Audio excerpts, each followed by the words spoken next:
Hello students, आज हम simple interest से रिलेटेड कुछ क्वेश्चंस को सॉल्व करेंगे। उससे पहले आपको कुछ पॉइंट्स को माइंड में रखना है। जैसे फर्स्ट है कि if time T is in months, अगर टाइम आपको मंथ्स में गिवन है तो आपको उसे ईयर में चेंज करना है bye dividing it by 12। That means अगर मंथ्स में टाइम गिवन है तो उसको 12 से डिवाइड करके हम ईयर में चेंज कर लेंगे। अगर टाइम वीक्स में गिवन है तो उसको 52 से डिवाइड करके ईयर में कन्वर्ट करेंगे। अगर टाइम डेज में गिवन है तो उसे 365 से डिवाइड करके ईयर में कन्वर्ट किया जाएगा। अगर रेट ऑफ इंटरेस्ट पर रुपी गिवन है, नॉट परसेंट, पर रुपी गिवन है, तो उसको हम 100 से मल्टीप्लाई करके परसेंट में कन्वर्ट करेंगे। ठीक है, क्वेश्चन सॉल्व करते हैं। क्वेश्चन देखते हैं। Question number 3 is Ramesh took a loan of rupees 80,000 from a bank at 12% per annum and paid it back after 7 months together with interest. Find the amount he paid to the bank. देखो, रमेश ने 80,000 rupees का loan लिया bank से 12% पर annum interest पर and after 7 months उन्होंने वो return कर दिया। हमें बताना है रमेश ने कितना अमाउंट बैंक को रिटर्न किया।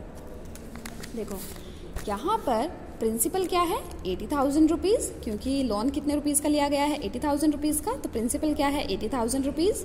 रेट ऑफ इंटरेस्ट क्या है 12% पर annum. Time is 7 months, months में टाइम गिवन है तो इसको हम ईयर में कन्वर्ट करेंगे by dividing it by 12, 7/12 year. Now find simple interest. Simple interest क्या होता है principal into rate of interest into time. Principal कितना है 80,000 रुपीज़, रेट ऑफ इंटरेस्ट क्या है 12%, 12/100 मल्टीप्लाई टाइम क्या है 7/12। 12 से 12 कैंसिल हो गया, 20 से 2 zeros कैंसिल हो गए। 800 इंटू 7 क्या आ जाएगा 5600 rupees. That means simple interest कितना आया 5600 रुपीज़। अब अमाउंट क्या चीज़ होती है, अमाउंट होता है प्रिंसिपल प्लस सिंपल इंटरेस्ट। ठीक है, हमें अमाउंट ही फाइंड आउट करना है। अमाउंट होता है प्रिंसिपल प्लस सिंपल इंटरेस्ट।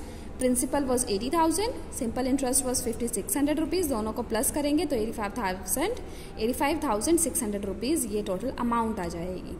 ठीक है, clear. Now let's do question number 5। Ramit deposited rupees 80,000 in a bank which pays him 6% interest. After 3 years, he withdraws the money and buys a car for rupees 90,000. How much money is left with him? Statement क्या है कि रमित ने 80,000 rupees bank में deposit कराए। ठीक है, जमा करा दिए बैंक में, और bank with 6% interest. That means bank उनको 6% का इंटरेस्ट देगा। 3 years के लिए कराए हैं और आफ्टर 3 years वो सारा पैसा अपना निकाल लेते हैं बैंक से। ठीक है, विड्रॉ कर लेते हैं अमाउंट। अब जितना पैसा उनको वापस मिला उससे उन्होंने एक कार परचेज करी। कार की जो कॉस्ट थी वो थी 90,000 रुपीज़। हमें बताना है कि उनके पास अब कितना रुपीज़, कितना पैसा बच गया है। ठीक है, देखो यहाँ पर प्रिंसिपल कितना है 80,000 रुपीज़, क्योंकि 80,000 रुपीज़ बैंक में जमा कराए गए थे। Rate of interest 6% per annum के साथ। टाइम था 3 years, यानी कि 3 सालों के लिए उन्होंने 80,000 रुपीज़ 6% पर बैंक में डिपॉजिट करा दिए।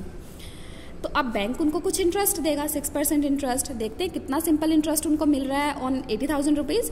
सिंपल इंटरेस्ट का फॉर्मूला लगाया, वैल्यूज पुट अप करें और यहाँ से कैलकुलेट करके हमारे पास सिंपल इंटरेस्ट आ गया 14,400 rupees. That means after 3 years जब वो अपने 80,000 रुपीज़ को वापस निकालेंगे बैंक से तो उनको 80,000 के साथ साथ 14,400 रुपीज़ और मिलेंगे एक्स्ट्रा। दैट मीन्स अब 3 years के बाद जब उन्होंने अमाउंट उनको रिसीव हुआ वो क्या होगा principal plus simple interest. 80,000 plus 14,400 plus करेंगे तो 94,400 रुपीज़ उनको बैंक से मिला आफ्टर 3 years। यानी कि अब उनके पास 94,400 रुपीज़ हैं। इसमें से उन्होंने 90,000 की एक कार परचेज़ कर ली। कॉस्ट ऑफ अ कार कितनी है 90,000, तो 90,000 की तो उन्होंने कार परचेज़ कर ली। अब उनके पास कितना अमाउंट बाकी बचा 94,400 माइनस 90,000। टोटल अमाउंट उनके पास इतना था और इतने की कार थी, तो दोनों को सब्ट्रैक्ट किया, हमारे पास कितना अमाउंट बचा 4,400 rupees. That means after 3 years उनको जो अमाउंट रिसीव हुआ उसमें से उन्होंने एक कार परचेज करी ऑफ कॉस्ट 90,000 की कार परचेज करने के बाद उनके पास 4,400 रुपीज़ बच गए। ठीक है, यही हमें बताना था। How much money is left with him? 4,400 rupees left with him, right.